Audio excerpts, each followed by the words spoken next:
बिस्मिल्लाहिर्रहमानिर्रहीम। अस्सलाम वालेकुम।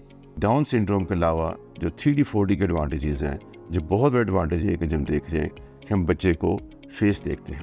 एक तो सबसे बड़ा बात है कि सोशल बॉन्ड मदर का बेबी से कनेक्ट होता है।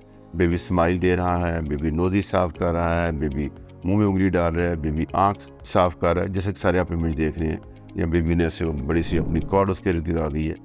ये तो है कॉस्मेटिक पर्पज़ है, ये तो है बॉन्ड के पर्पज़ में भी हंस रहा है, स्माइल दे। लेकिन इसका जो असल एडवांटेज है ये है कि क्या बेबी के लिप्स खुदा से कटे तो नहीं हुए, लेफ़्ट साइड से, राइट साइड से, या नोज़ उसकी ठीक है, नोज़ से छोटी नहीं है, नोज़ ख़त्म तो नहीं होगी। क्योंकि डाउन सिंड्रोम के अंदर 13 हफ्ते में ये भी एक साइन देखा जाता है कि नेज़ल ब्रिज की जो बोन होती है वो अगर 3 मिलीमीटर से छोटी है, तो ये भी एक सस्पिशन होता है हमें व्हेन वी स्टार्ट वरिंग कि यस इस बच्चे को डाउन सिंड्रोम है। तो ये भी 100% ख़ास तौर पर लिप्स के ज़रिए, अल्ट्रासाउंड के ज़रिए, 3D 4D के ज़रिए हम उसके लिप्स देख सकते हैं कि कटे हुए करें। ये 2-3 मोटी मोटी आइटम। इसके अलावा बच्चे की वायबिलिटी डिसाइड करने के लिए, लेकिन मैं एक गुजारिश करना चाहता हूँ कि लिप्स कटे होना डजंट मीन कि खुदा न खास्ता ये incompatible with life, that is surgically correctable. लेकिन देखना, प्री हैंड पता होना, उससे माँ के पेट में पानी बढ़ जाता है, वो एडवांस आपको पता चलना शुरू होता है। इसी के अलावा बाकी जो बच्चे के पाँव टेढ़े हैं, हाथ मुड़े हुए हैं, हाथ बंद हुए हैं, तो ये 100% 3D 4D पे डायग्नोज किया जा सकता है। इसी तरीके से अगर खास गर्दन के ऊपर बड़ा सा माँ के पेट में बच्चे के अंदर, खास तौर पर वो खातून जो हाइपोथायराइड की है और वो लड़की थायरॉक्सिन खा रही है, तो उसको रिस्क फैक्टर है कि उसके बच्चे के थायराइड ग्लैंड बड़ा हो जाएगा, या वहाँ पे कोई सिस्टिक टेराटोमा बन जाता है, तो भी 100% डायग्नोज होता है। उसका पर्पज़ ये है कि अगर मैं डायग्नोज करके दे रहा हूँ तो बच्चे की गर्दन ऐसे होगी।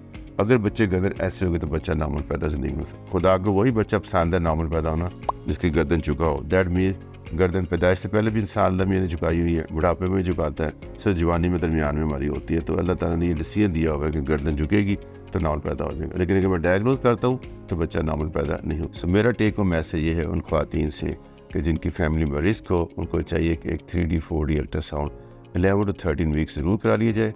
और अगर वो लाइन उसकी मोटी नज़र आती है, थिक नज़र आती है, वो 3 मिलीमीटर, तो उसको फर्दर इन्वेस्टिगेट किया जाए। ये तो मैंने सारी बातें आपसे की हैं उसके मतलब माँ के पेट के अंदर बच्चे के मतलब। इसी तरह यूट्रस की जो अनामलीज हैं कि यूट्रस सही है या यूट्रस के हिस्से 2 उगे हुए हैं, या यूट्रस आधी है, सेप्टेट है, नॉन सेप्टेट है। तो लेट मी टेल यू, आज के दौर में 3D 4D के ऊपर जैसे कि हम MR करवाते हैं या हिस्टोसार्कोग्राफी कराती हैं, तो 3D 4D पे उसका 100% डायग्नोज हो जाता है कि यूट्रस नॉर्मल है या यूट्रस एबनॉर्मल है। ख़ास तौर पर औरतों के जिनके 12 से 14 हफ्ते के दरमियान रिपीटली अबॉर्शंस हो रही हैं, तो that mean it's a septate uterus, it's a small uterus with a septum, तो ये बच्चा उसमें ग्रो नहीं कर सकता। तो ये भी एक तशख़ीस की जा सकती है। Thank you.